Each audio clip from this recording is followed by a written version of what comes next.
Imagine a simpler time, a time before instant transactions, before digital wallets, before the constant hum of electronic commerce, a time when money meant cold, hard cash, or a check painstakingly written out.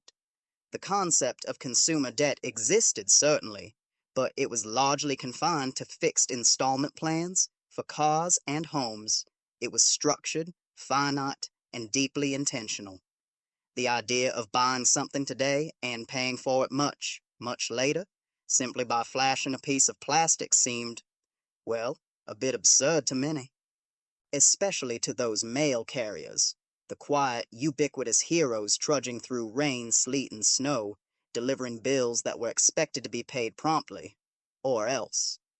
They certainly weren't laughing at anything as dramatic as a nuclear bomb or the Soviet threat. No, their mild amusement, if any, might have been reserved for the peculiar notion that this little card, this flimsy piece of paper or plastic, could fundamentally reshape the American way of life, and indeed the very economy itself. Yet, from these humble, almost comical beginnings, this unassuming rectangle didn't just usher in an era of convenience. It quietly, almost stealthily, laid the groundwork for a profound societal shift, a pivot from a culture of saving and paying in full to a shift into an era of unprecedented personal debt. It unlocked the vaults of consumer spending, a seismic financial event that had been waiting for its catalyst. In the story of how America went from a cash and carry culture to a nation built on revolving credit begins, surprisingly, not in a fortress like bank vault, but in a restaurant with a forgotten wallet and a stroke of accidental genius.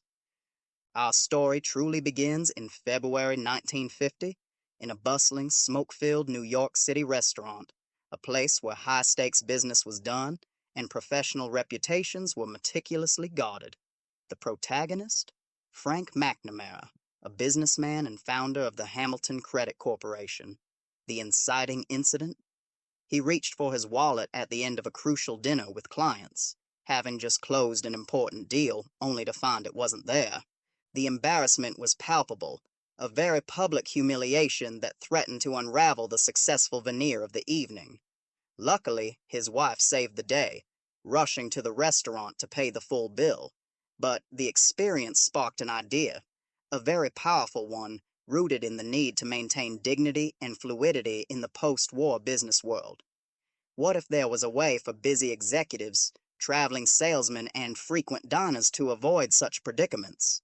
What if there was a universal charge account, recognized anywhere the well-heeled gathered, that could reliably stand in place of cash? McNamara, along with his lawyer Ralph Schneider and friend Matty Simmons, conceived of a card that could be used at multiple establishments. Crucially, this early version was strictly a system of deferred payment. Members would use the card, and Diners Club would pay the restaurant its full amount, minus a small service fee of around 7%. Diners Club would then bill the member once a month for all their accumulated charges. The fee paid by the merchant was the immediate stroke of genius. It guaranteed the profitability of the model from the very first transaction, essentially turning Diners Club into a transaction facilitator. On its first day, the Diners Club card was accepted at only 14 New York restaurants. The initial members were McNamara and his small circle of associates, almost exclusively wealthy businessmen using the card for corporate expense accounts. This was an entirely exclusive club, a non-negotiable perk for the privileged few. It wasn't about providing universal access to credit for the common man. It was about prestige, convenience, and separating the elite from the cumbersome need for cash. It was a luxury service, plain and simple. The early cards were incredibly crude. They were often made of thick, coated paper or thin cardboard, easily damaged, easily counterfeited, and lacking the magnetic strip security we take for granted today.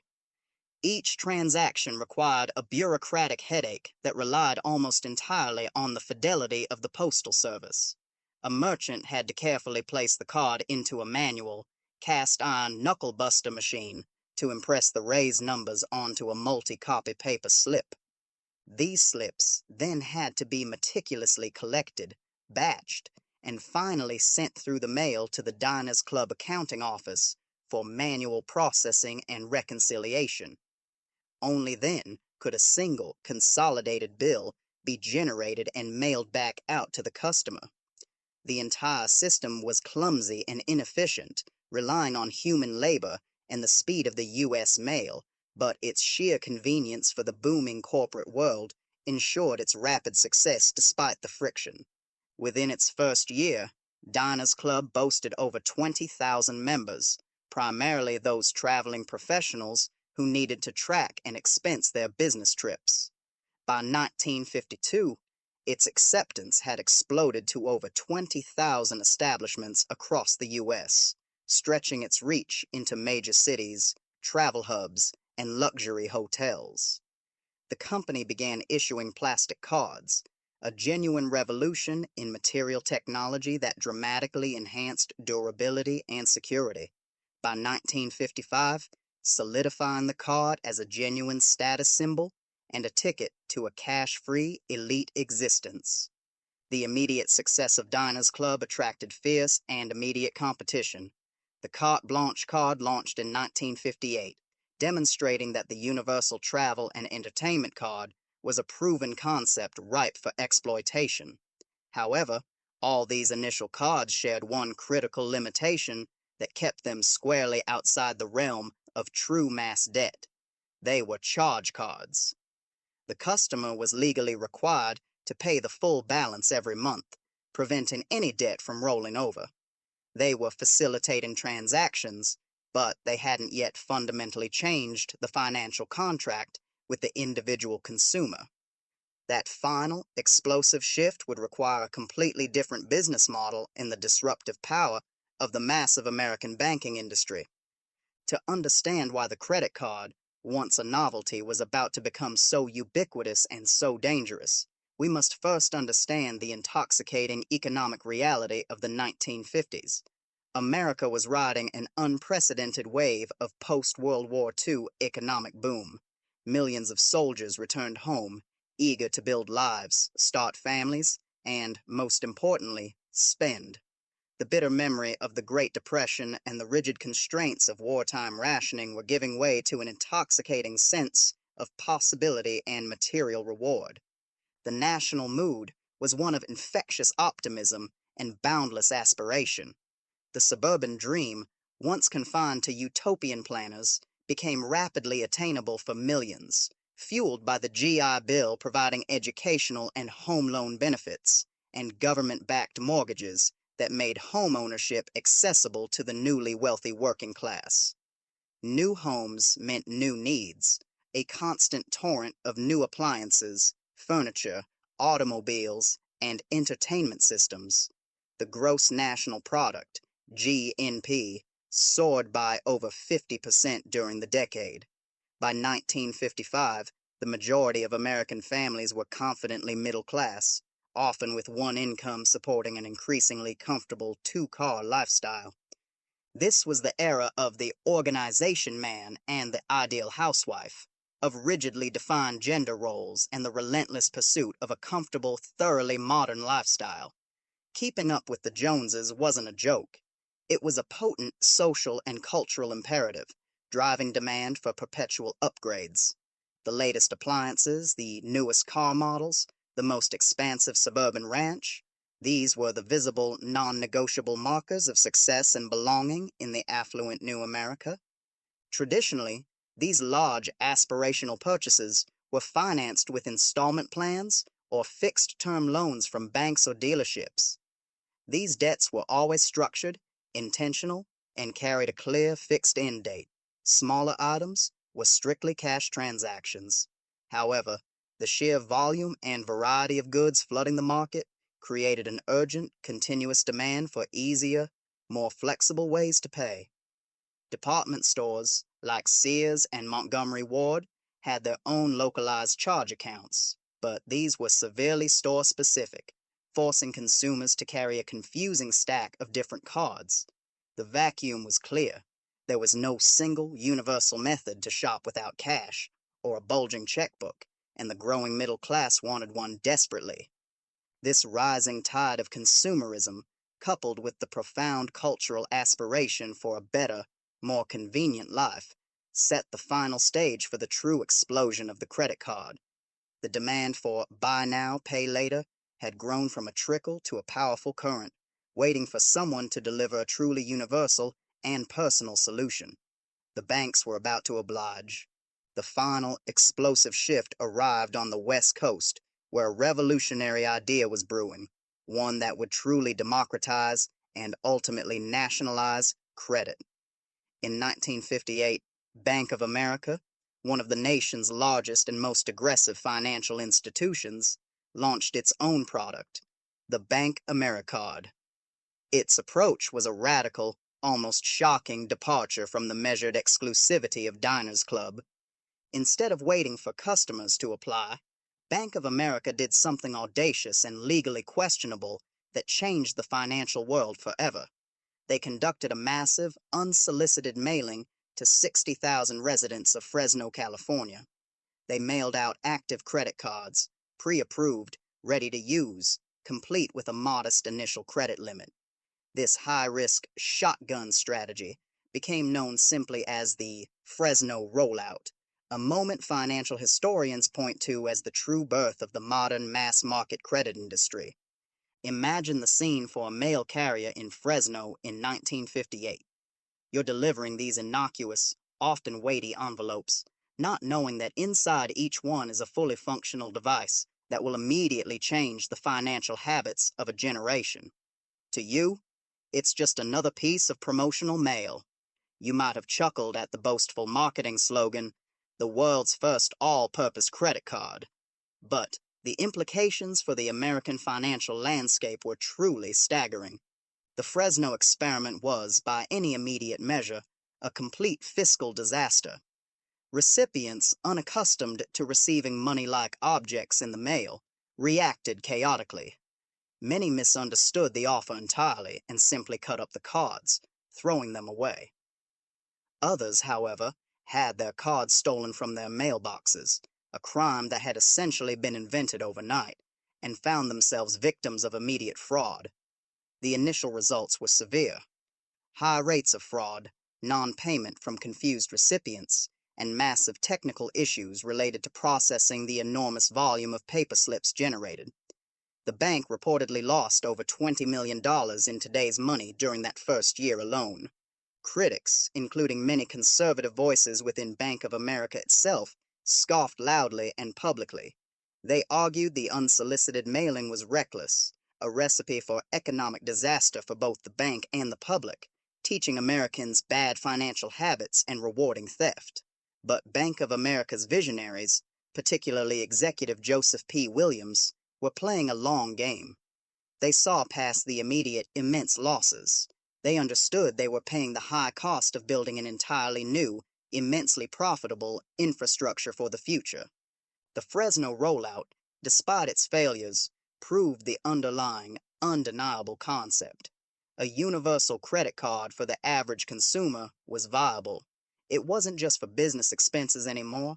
It was for groceries, for hardware store purchases, for the everyday needs and wants of the booming middle class. The humble credit card had left the exclusive dining rooms of New York and was now landing, with a thud and a heavy paper trail, on every middle-class American doorstep, transforming from a luxury perk into a fundamental tool of mass consumption. With the bank, AmeriCard, and similar initiatives from other, desperate banks looking to capture this new market share, the credit card began its slow but absolutely inexorable march into the American psyche. The shift wasn't just a technological upgrade, it was a profound psychological restructuring of how people related to money and wealth. Suddenly, the tangible, often painful link between earning money and immediately parting with it began to blur. Before these cards, the act of spending involved the physical subtraction of cash or the intentional writing of a check. The cost was immediate and clear. The credit card, however, introduced the seductive concept of buy now, pay later, often with an interest rate that seemed negligible at first glance, but was actually a high margin for the issuing bank. This was the era where the pain of paying was consciously and legally deferred. This concept aligned perfectly with the booming consumer culture of the 1950s, creating a powerful, mutually reinforcing feedback loop. The credit card became the ultimate enabler of the new consumer identity, allowing instant gratification and the immediate fulfillment of desires without the immediate cash consequence. The ability to make multiple impulse purchases from different merchants, all consolidated into one highly complex monthly bill, offered unprecedented and highly addictive convenience. The introduction of revolving credit was the final critical step in this paradigm shift, the financial innovation that truly unlocked the era of personal debt. Unlike the simple charge card model, revolving credit meant you didn't have to pay your entire balance. You could pay just a small, easily manageable minimum amount, and the remaining debt would simply revolve to the next month, compounding interest every single day, month after month. For banks, this was a revelation. It transformed a simple payment convenience into a highly profitable, perpetual lending business. The typical annual percentage rate, APR, charged by these early bank cards was often around 18%, a magnificent steady margin for the issuing bank, guaranteeing them consistent revenue as long as the minimum payment was met. The genius of revolving credit, from a business perspective, was its simplicity and its continuous nature. As long as the customer made that minimum payment, the bank earned a steady stream of interest, creating a financial relationship that had no fixed end date, a perpetual customer. The average American, perhaps unfamiliar with the exponential and compounding nature of high interest, saw only the convenience. The psychological distance between purchase and payment would prove to be one of the most powerful and eventually problematic aspects of the credit card. The mail carrier, simply delivering that complex, opaque monthly statement, was now unwittingly an agent in a new financial paradigm, one where the total cost of an item was hidden beneath a stream of small, manageable, but perpetual payments. The expansion of the credit card beyond the early Fresno experiment was not just a banking innovation, it was a logistical marvel and a calculated risk taken by competing financial institutions. Seeing Bank of America's audacious move, other banks, particularly those in the East and Midwest, raced to replicate the model, eager not to be left behind by the sudden massive shift in consumer finance. They quickly formed regional card associations, which would eventually consolidate into the major global networks we know today. The logistical challenge was immense. Unlike the Diners Club system, which served a limited, predictable corporate clientele, the bank cards aimed for mass adoption. This meant creating a system capable of managing millions of individual revolving credit accounts, tracking thousands of merchants, and processing a paper avalanche that dwarfed anything the U.S. financial system had ever handled. Each Bank Americard transaction, for instance, generated paper slips that had to be physically transported, sorted, and manually entered into bulky, refrigerator-sized accounting machines. The processing centers built by Bank of America were enormous, cavernous rooms filled with clerks and early IBM machines struggling to keep up with the paper flow. This was an era before reliable data transfer, before the magnetic strip, before the instantaneous digital authorization of today. Every purchase was a promise recorded on carbon paper, relying entirely on the physical mail system to move the transaction from the point of sale to the processing center and back out as a monthly statement. The mail carrier, then, became the single most critical link in this new financial chain. They weren't just delivering a few bills. They were shuttling sacks filled with credit card slips from merchants back to the banks, and then delivering millions of monthly statements to suburban homes across the country. They were the essential, often unseen infrastructure of the American credit boom. Without their diligent daily work, the whole early credit system would have collapsed into an unmanageable paper flood. The rapid acceptance of the card in the late 1950s was a phenomenon driven by the merchants themselves. For the local hardware store, the family-run pharmacy, or the new suburban gas station, accepting the Bank Americard was a competitive advantage. It meant more sales, easier transactions, as they didn't have to handle the risk of bad checks, and immediate access to the broadest, most affluent customer base. Merchants happily absorbed the service fee, often between 5% and 7%, because the card drove volume and guaranteed payment. The card didn't just facilitate the purchasing of new clothes or appliances, it profoundly altered the business of travel. Gas stations, recognizing the utility for the newly mobile American family on the interstate highway system, were some of the earliest and most enthusiastic adopters of the card for fuel purchases. This simple convenience fueled the growth of American car culture, enabling families to travel farther, more often, and to spend more freely along the way, all without carrying dangerous amounts of cash. The credit card became synonymous with freedom of movement. This proliferation was not without its critics. Many sociologists and economists expressed deep unease about the ethics of unsolicited card mailings. They argued that banks were exploiting the financial naivety of the post-Depression generation, thrusting access to high-interest loans upon people who lacked the experience or education to manage them responsibly. This critique gained cultural traction. The credit card, while a symbol of convenience to the consumer, was often viewed with suspicion by cultural commentators, seen as a subtle poison eroding the American tradition of savings and fiscal prudence. Adding to the complexity was the rise of the discount card phenomenon. While the bank cards were aiming for universal acceptance, many local stores continued to use their proprietary cards or join local clearinghouses. The confusion over which card was accepted were further amplified the sense of chaos in the burgeoning credit landscape, but the banks relentlessly pushed their model, understanding that ubiquity was the only path to eventual profitability. The mail carrier was, of course, delivering not one, but dozens of different card offers and statements to a single household. The credit card's success also spurred technological investment outside of the card itself. The sheer volume of transactions demanded faster processing.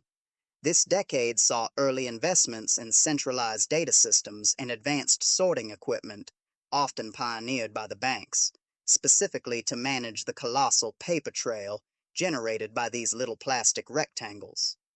The problem of how to track millions of balances across the entire country catalyzed significant advancements in data processing that laid the technological foundation for the late 20th century. However, the rapid shift also created the nation's first major identity theft crisis. Since the cards were mailed out unsolicited, criminals quickly learned they could steal the cards from unlocked mailboxes, use them freely until the owner noticed, often weeks later, and disappear. The police and legal system were woefully unprepared to deal with this new type of cashless, geographically diffuse fraud.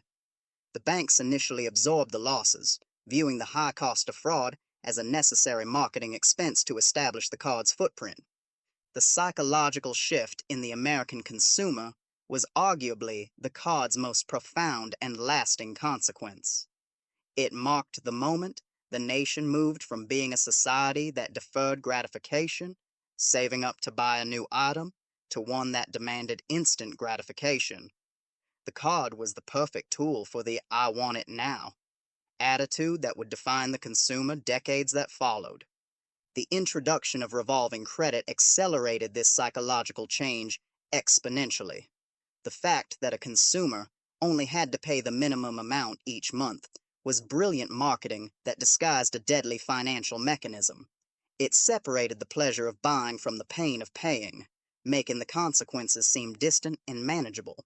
This mechanism was so simple, yet so effective, that it ensured the customer's balance would perpetually hover near their credit limit, maximizing the bank's interest revenue. The average American, raised on the cautionary tales of the Depression, was often unfamiliar with the brutal arithmetic of compounding interest. They would charge $1,000 for a new television, make the minimum $20 payment, and fail to realize that the accrued interest meant their principal balance barely budged. That television, originally costing $1,000, could easily end up costing $1,500 or more by the time it was finally paid off 5 years later. This was the dark bargain of convenience. The mail carrier, delivering that monthly statement, became the unwitting agent in this new financial paradigm. The envelope often contained the precise figures that defined a family's financial treadmill: the principal, the interest accrued, and the small seductive minimum payment due. The choice, presented so simply on paper, was between long-term financial health and short-term debt management. The ease of credit fostered a culture of overextension. Families who might have rationally bought one large appliance found themselves tempted by two or three smaller purchases: a new washing machine, a set of golf clubs, and a new suit, all charged simultaneously. The card made spending feel effortless, eroding the internalized barriers against debt that the Depression generation had inherited. This shift was not gender neutral. For the 1950s housewife, the credit card represented a quiet revolution in personal agency. Historically reliant on the husband's cash and checking account, the card gave her a measure of autonomous spending power. She could handle the household's expenses, make purchases for herself and the children, and manage a budget without explicit, daily approval. However, this new agency came with the heavy responsibility of managing the debt, which often became a secret burden carried silently within the domestic sphere. The rapid growth of the credit card was also a defining moment in the history of banking itself. It began to shift the entire focus of the industry away from conservative lending practices based on tangible assets, like home mortgages, toward riskier, high-profit consumer lending based on an assessment of future income. The bank was no longer just a custodian of savings. It was an aggressive, nationwide purveyor of debt. By the end of the 1950s, the credit card was no longer a curiosity or a novelty. It was a powerful, indispensable financial tool, its adoption driven by a decade of unprecedented prosperity and a growing appetite for convenience and consumption. The stage was set for the credit boom of the 1960s, where the Bank Americard and its rivals would leap beyond local experiments to become nationwide financial systems, forever changing the American relationship with money. The transition from a cash economy to a credit economy was not purely a spontaneous movement driven by consumer desire. It was a carefully engineered push, facilitated by a key shift in how financial products were marketed. In the late 1950s, the entire rhetoric surrounding debt began to undergo a subtle but monumental transformation. Historically, debt was associated with scarcity, necessity, and even moral failure, the desperate measure of a man who couldn't manage his affairs.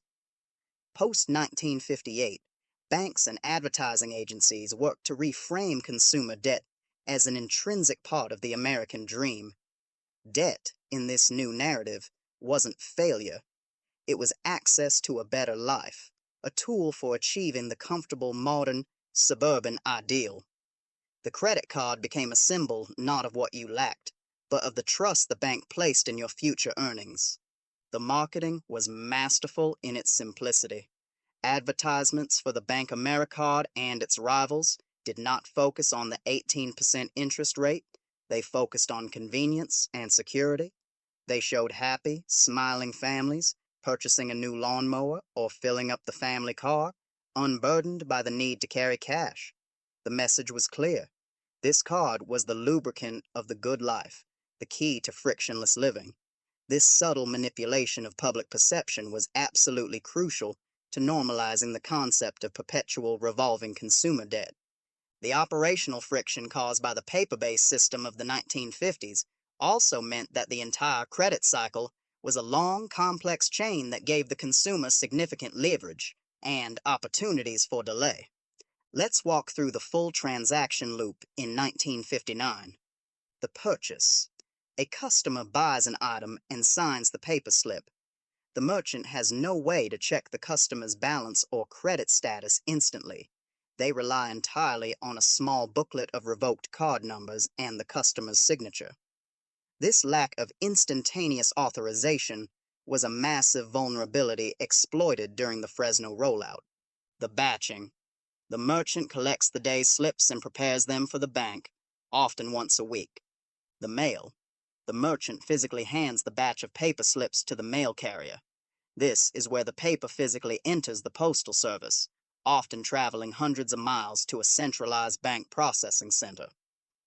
The processing center. At the bank, thousands of clerks in enormous halls work with early computer systems, often magnetic tape units and Hollerith punch card sorters, to manually enter the details of the purchase and allocate it to the correct customer account. The statement generation. Once a month, the system aggregates all the transactions and calculates the interest due. The statement, a complex piece of printed paper, is then generated. The delivery. The mail carrier delivers the final printed statement to the customer's home.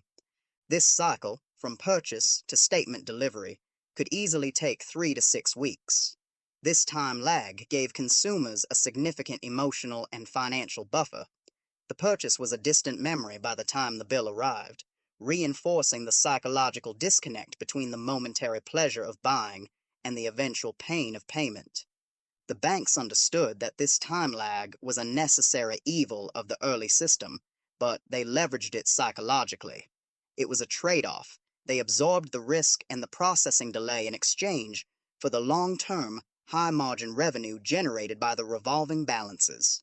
The financial and social consequences of this new debt structure were immediate and disruptive, particularly for a society that had not yet built up the legal or ethical framework to manage it.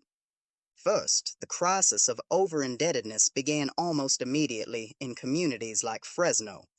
Families who suddenly had access to $300 or $500 in credit, a significant sum in the late 50s, quickly maxed out their cards on impulse.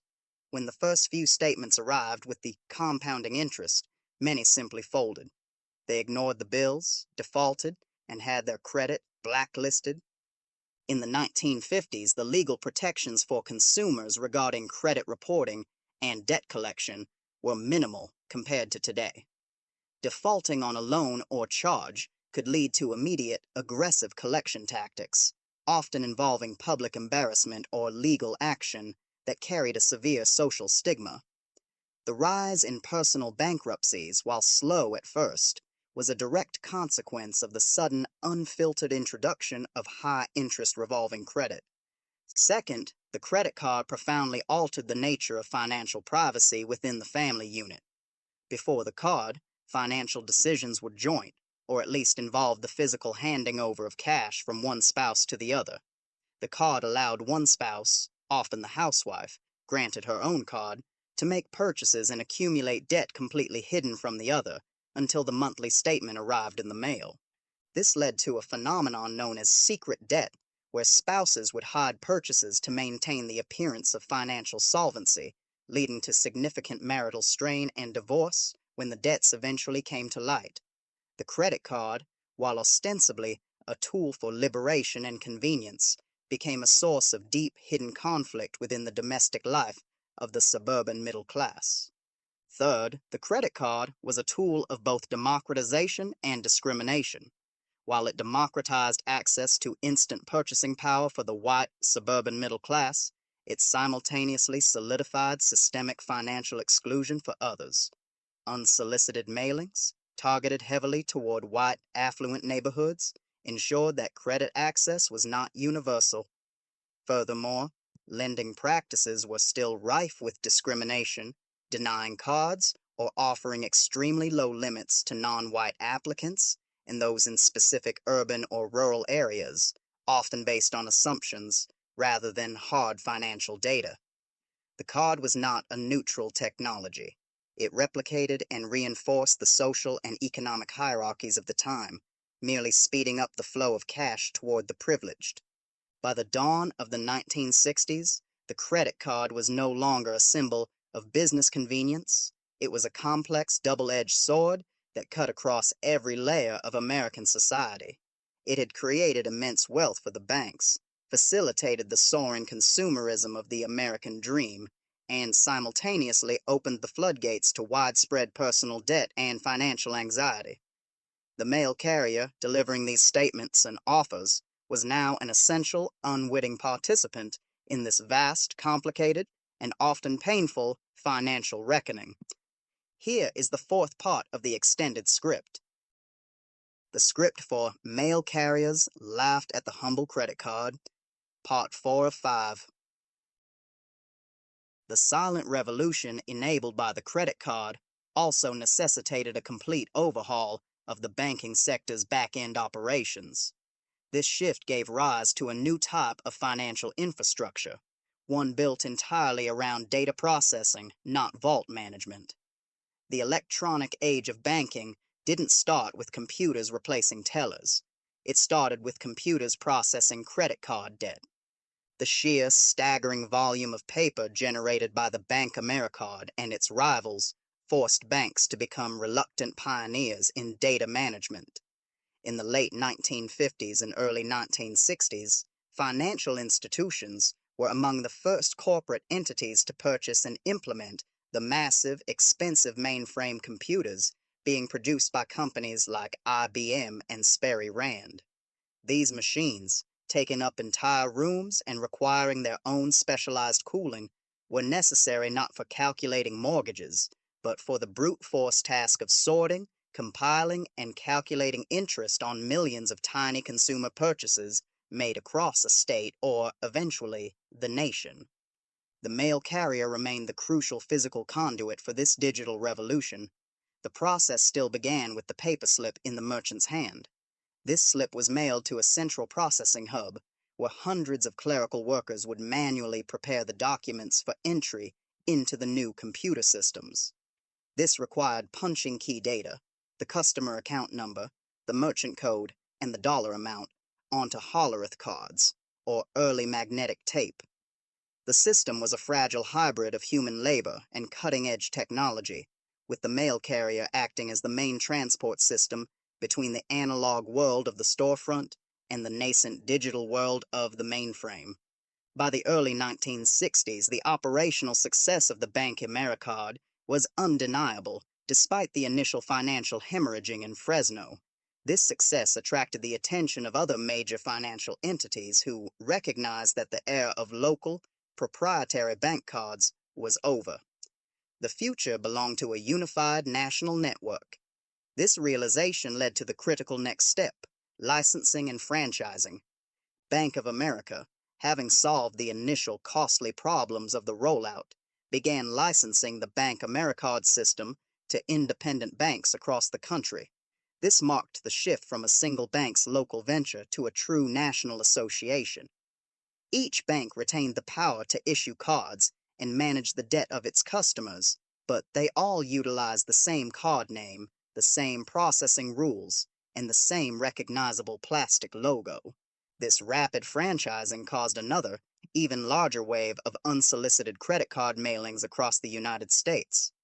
Following Bank of America's proven, if morally dubious, strategy, newly licensed banks attempted to jumpstart their own markets by dumping millions of active credit cards into the mail system, targeting cities like New York, Chicago, and Philadelphia.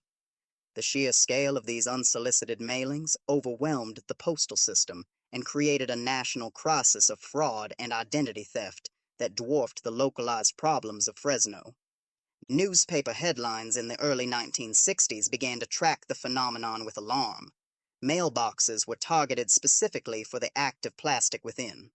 People who had never requested or used a card suddenly found themselves victims of fraudulent purchases, and it often took weeks or months for the consumer and the bank to sort out the charges, a headache exacerbated by the slow paper-based mail system.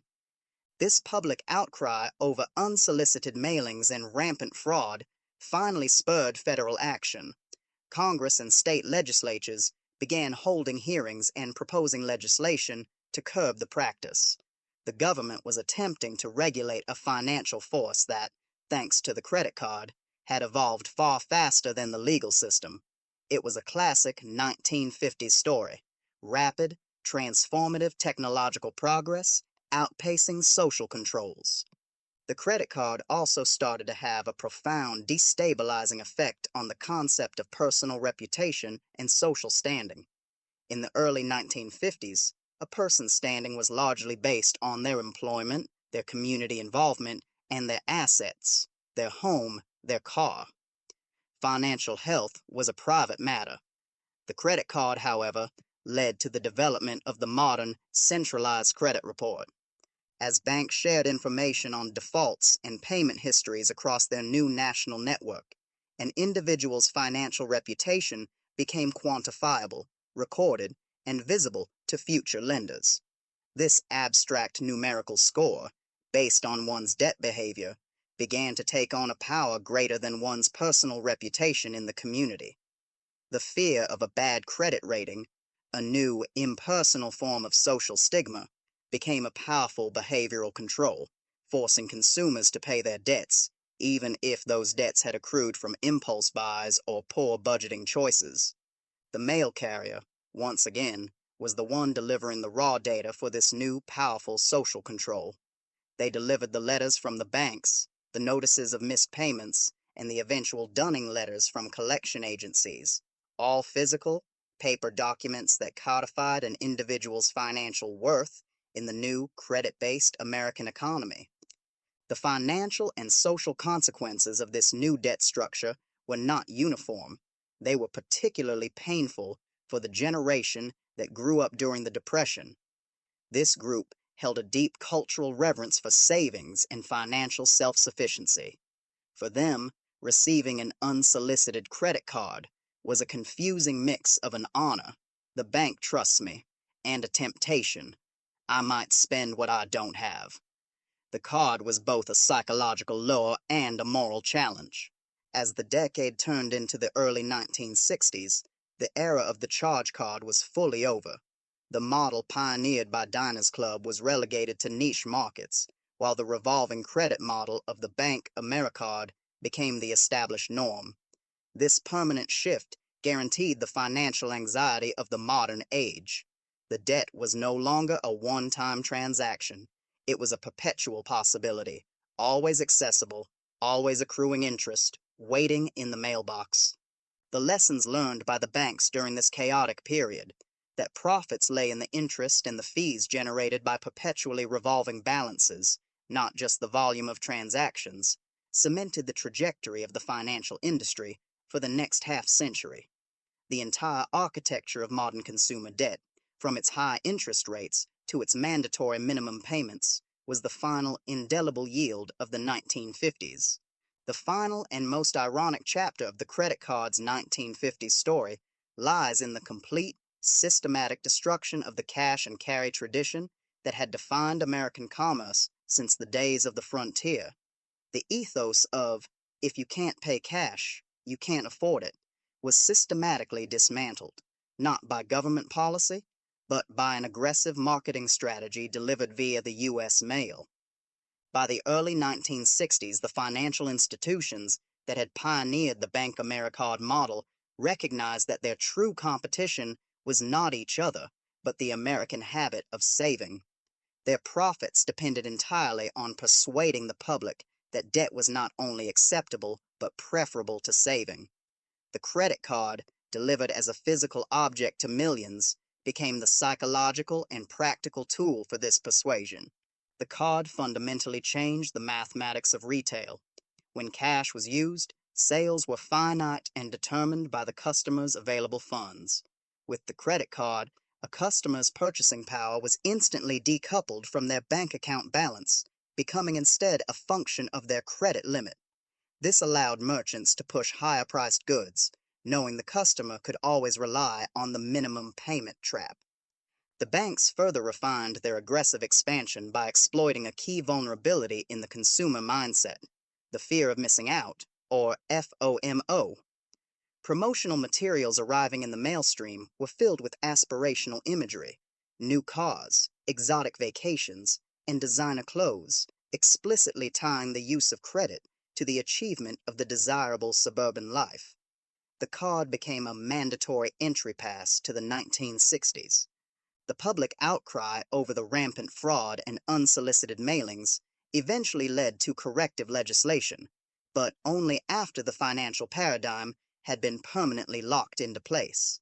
In the late 1960s and early 1970s, new laws were passed that curtailed unsolicited credit card mailings and established some baseline consumer protections, like limiting a consumer's liability for fraudulent charges to $50.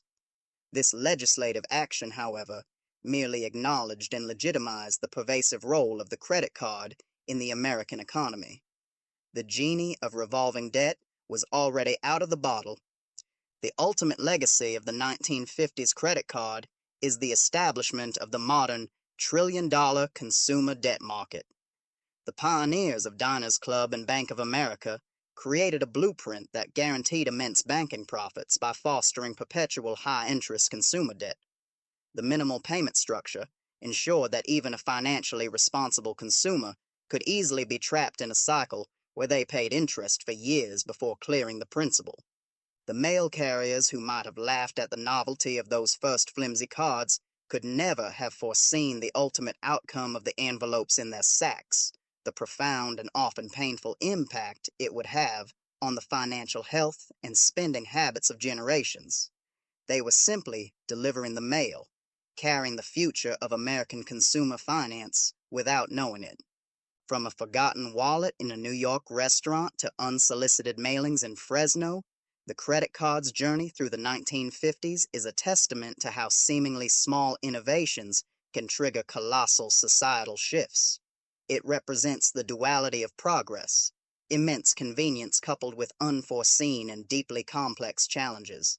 So the next time you tap your card, or swipe it, or perhaps even hear the distant echo of a mail carrier's footsteps, spare a thought for the humble beginnings of the credit card.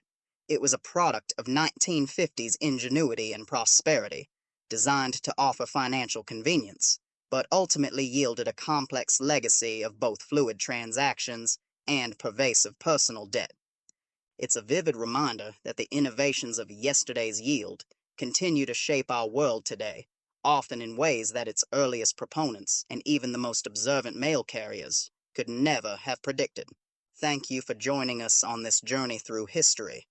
Don't forget to like this video, subscribe to Yesterday's Yield for more explorations of the past, and let us know in the comments below, what are your thoughts on the credit card's impact? Do you think the benefits outweigh the challenges?